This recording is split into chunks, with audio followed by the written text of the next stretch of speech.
Radio صدائے حریت جموں کشمیر سے اہم خبریں سنیے۔ مقبوضہ کشمیر میں حریت پسند جماعتوں، سکھ تنظیموں اور رہنماؤں نے ڈومیسائل سے متعلق نئے بھارتی حکم نامے کی شدید مذمت کرتے ہوئے کہا ہے کہ بھارت کشمیری عوام سے ان کی شناخت، زمین اور قدرتی وسائل سمیت سب کچھ چھیننے کے در پر ہے۔ حریت رہنماؤں نے اقوام متحدہ، یورپی یونین، اسلامی تعاون تنظیم پر زور دیا کہ وہ کشمیری عوام کو مودی سربراہی میں ہندوتوا دہشت گردی سے بچائیں۔ واضح رہے کہ بھارتی حکومت نے مقبوضہ کشمیر میں آبادی کے تناسب کو تبدیل کرنے کے منصوبے پر کام کرتے ہوئے ڈومیسائل کے نئے قواعد کا حکم نامہ جاری کیا ہے، جس کے تحت 15 برس سے رہائش پذیر، 7 برس تک تعلیم حاصل کرنے والا فرد اور 10 برس تک خدمات سر انجام دینے والے بھارتی اہلکاروں کے بچے بھی مقبوضہ کشمیر کا ڈومیسائل حاصل کر سکتے ہیں، ملازمتوں کے حقدار ہوں گے، اور جس کے تحت محض چوتھے درجے کی سرکاری ملازمتیں ہی کشمیریوں کو مل سکیں گی۔ سیاسی ماہرین کا کہنا ہے کہ مقبوضہ کشمیر میں مودی حکومت اسرائیل کے طریقہ کار پر عمل پیرا ہے۔ دی مڈل ایسٹ آئی نے اپنے اداریے میں لکھا ہے کہ مقبوضہ جموں کشمیر میں متعارف کرایا گیا نیا قانون مقبوضہ فلسطین میں یہودی آبادکاری طرز کے منصوبے کا حصہ ہے۔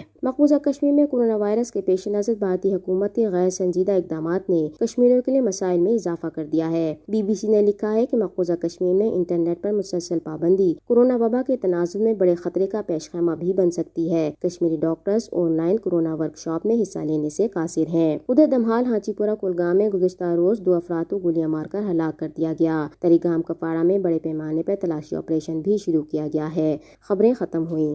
بھارتی جیل سے رہائی پانے والے کشمیر کے ایک سینئر وکیل نذیر احمد رونگا نے کہا ہے کہ بھارتی جیلوں میں مقید کشمیریوں کی حالت زار ناگفتہ ہے، جہاں کی تنگ و تاریک کوٹریوں میں ان کے ساتھ غیر انسانی سلوک ہو رہا ہے۔ واضح رہے کہ نذیر احمد رونگا صاحب نے اپنی 6 ماہ کی نظر بندی کے بعد رہائی پر اس تشویش کا اظہار کرتے ہوئے کہا ہے کہ یو پی کی امید نگر جیل میں جہاں وہ خود زیر حراست تھے، انہیں ذہنی اور جسمانی تشدد کا اس قدر نشانہ بنایا گیا کہ ان کا وزن 10 کلو کم ہو گیا۔ ان کا یہ بھی کہنا تھا کہ رات کو ہر وقت ان کشمیریوں کی چیخیں اور آہوزاری انہیں سنائی دیتی تھی جو دوسری بیرکوں میں بند تھے۔ تقریباً اسی تکلیف دہ صورتحال کا ذکر کشمیر لائرز ایسوسی ایشن کے صدر اعجاز احمد بیدار نے بھی حال ہی میں بھارت کی مختلف جیلوں کا دورہ کرنے کے بعد کیا۔ آج کی اس تشویشناک صورتحال میں جب کرونا وائرس بحران کے پیش نظر جہاں بھارتی حکومت اپنے قیدیوں کو رہائی دے رہی ہے، وہیں مقبوضہ ریاست کے زیر حراست لوگ اپنے ناکردہ گناہوں کی کیوں سزا اٹھا رہے ہیں، یہ سوال ہی نہیں بلکہ اقوام متحدہ سمیت انسانی حقوق کے عالمی اداروں کے لیے